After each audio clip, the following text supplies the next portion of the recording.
여러분 안녕하십니까, 강신엽 변호사입니다. 정가은 목사님이 얼마 전에 출소를 했죠. 서부지법의 난동 배우다. 참 이건 말도 안 되는 건데 어떻게 그런 걸로 사람을 감옥에 집어넣는지 모르겠습니다. 법원에서조차 그것이 구속 요건이 되는지 죄가 되는지 모르겠다라고 검찰에 사실상의 나무란 거죠. 물론 아직까지 유무죄가 판단되지는 않았습니다. 재판 중입니다. 그런데 일단은 보석을 받아들여서 정강원 목사를 석방을 한 겁니다. 근데 정강원 목사가 석방된 것이 4월 7일입니다. 그러니까 이제는 3주 정도 됐네요. 오늘이 5월 2일이니까. 나와가지고 또 광화문 집회에도 나가시고, 옛날처럼 오랫동안 그렇게 연설을 하진 않지만 또 가서 광화문 집회를 지키고 합니다. 그런데 새로운 소식이 들어왔습니다. 윤석열 대통령을 접견했다는 겁니다.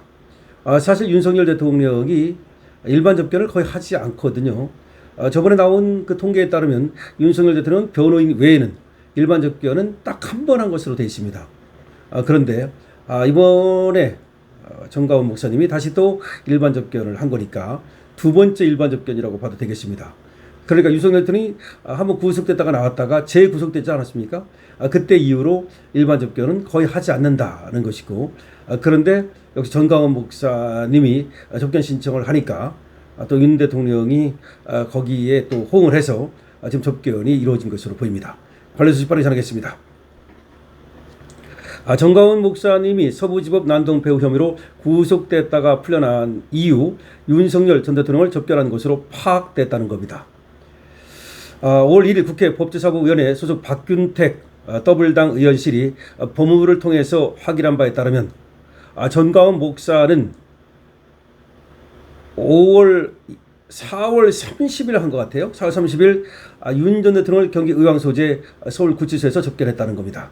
그러니까 5월 1일 더블당에서 확인했다니까 접견한 건 4월 30일입니다.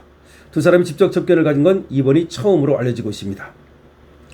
서부지법 난동 최종 배우로 지목된 정강원 목사는 지난 1월 증거를 인멸할 염려가 있고 도망할 염려가 있다면서 구속이 된 바 있습니다만은, 그러나 정강원 목사의 건강 상태라든가 도주 우려가 없다는 점 등을 종합적으로 고려해서 보석이 허가가 됐습니다. 서울고법형사 1부 윤성식 부장판사는 지난 29일 윤 전 대통령의 특성무집행 방해, 직권남용 권력행사 방해 등의 항소심에서 또 원심을 깨고 징역 7년을 또 선고했는데요.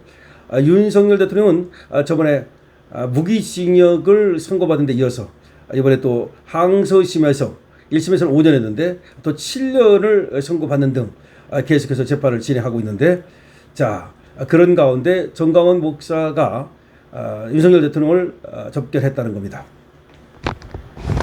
아무래도 이제 정강원 목사님도 감옥 생활을 하고 나오니까 감옥 생활이 얼마나 또 어려운지를 누구보다 잘 알지 않습니까? 더군다나 하나님을 섬기는 사람으로서 아무래도 윤석열 대통령을 만나 뵙고 위로도 드리고 그리고 또 기도도 드려야 되겠다, 이런 생각을 하지 않았을까 싶습니다. 일반 접견이라고 하는 것이요, 오래 못 만납니다. 길어야 10분입니다. 사실 7분, 10분 길어야. 그런데 그때 잠깐 안부 인사 정도 하는 것이지 깊은 심도 있는 대화를 나눌 수가 없습니다. 변호인 접견은 사실 시간의 구애는 없습니다. 그러나 다만 장소 문제 때문에 한 사람이 계속해서 하루 종일 또 차지하면 눈치는 좀 줍니다만은, 필요하다면은 변호인 접견은 시간 제한 없이 할 수가 있습니다. 그런데 일반 접견은 여러분 해보신 분 있겠지만 그것은 길어봤자 10분이기 때문에 보통 경우에는 7분, 8분 이렇습니다. 그러니까 그때 만나서 할 수 있는 말이라고 하는 것은 인사말 정도가 될 겁니다. 그리고 아마 기도를 해드리지 않았을까, 그런 생각이 드는데요. 자, 이것이 이제 언론에 또 보도가 됐는데, 더블당에서는 저렇게 계속해서 윤석열 대통령이 누구를 만나는지, 누구랑 접견을 하는지, 저런 것들을 계속해서 알아보는 모양입니다. 일종의 감시도 아니고 뭐겠습니까? 그러니까 계속해서 더블당 의원들이 윤석열 대통령의 접견 현황을 알려달라 라고 구치소에 보내는 거죠. 근데 국회의원이 또 알려달라면 또 그 통계 자료 같은 것을 주게 돼 있거든요. 줄 수밖에 없거든요.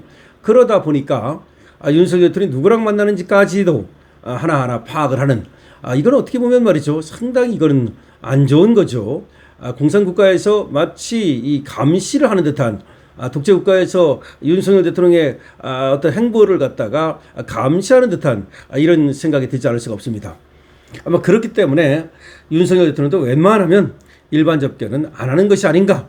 만나봐야 뭐 잠깐 인사하는 정도밖에 안 되는데 괜히 또 누가 왔다가 윤석열 대통령 만나고 갔다 그래가지고서 불이익을 받을 수도 있는 거고 뭐 그런 등등을 고려해가지고서 윤석열 대통령 변호인 외에는 기본적으로 접견을 안 하는 것이 아닌가 이런 생각이 듭니다만은 다만 정가훈 목사님의 경우는 목사님이고 또 아마 접견을 한 이유가 기도를 해드리고 건강을 또 기원해드리고 그리고 또 얼마 전에 까지 또 감옥 생활을 해본 사람으로서 또 어려움을 너무 누구보다도 잘 알기 때문에 그런 여러 가지 이유로 접견이 성사되지 않은 것인가, 성사되지 않았을까라는 생각을 해봅니다. 정가훈 목사님은 말이죠.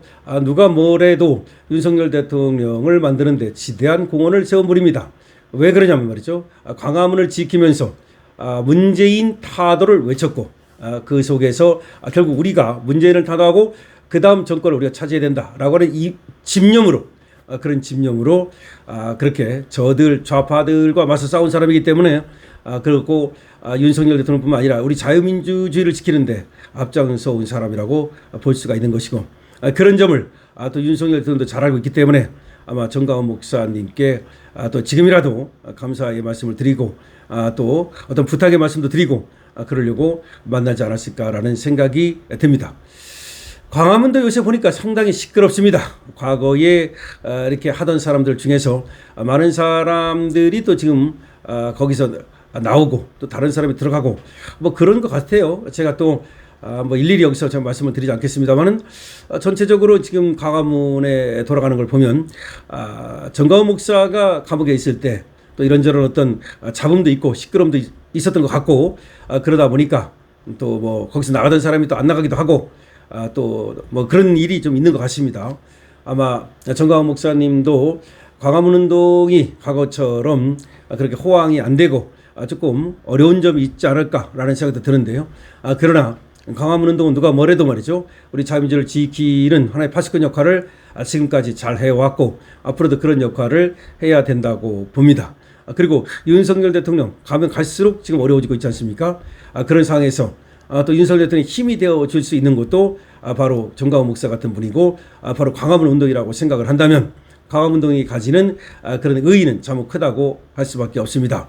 또 정가훈 목사가 차지하는 그런 비중이 우리 자유우파에서 역시 지대하다고 할 수밖에 없기 때문에 이번 정가훈 목사님이 윤석열 대통령을 만나 뵙고 접견을 한 것은 상당한 의미가 있다고 생각을 합니다.